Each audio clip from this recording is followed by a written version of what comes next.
On a été interpellé par ces images, ces toutes dernières heures, des images de chaos en plein Barcelone. Que se passe-t-il? Oui, pour la première fois, des cocktails Molotov et de l'acide ont été lancés contre les forces de l'ordre.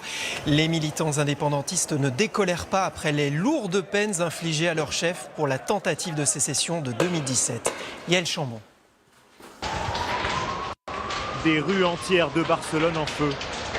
Toute la nuit, des centaines de jeunes ont affronté les forces de l'ordre, brûlant poubelles, voitures et matériel urbain sur leur passage.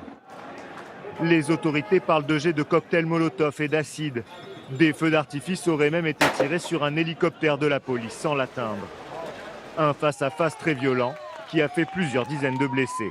C'est une honte. Si la condamnation des leaders séparatistes catalans par la justice est mauvaise, la violence commise par une toute petite minorité ne représente pas notre mouvement. Ces gens-là ne sont là que pour détruire. Les manifestants, qui s'étaient d'abord réunis dans le calme, dénoncent la condamnation lundi dernier de 9 dirigeants séparatistes à de longues peines de prison. Le Premier ministre Pedro Sánchez a demandé au président catalan de condamner ces violences. Silencieux jusque-là, Quim Torra a appelé au calme dans la nuit.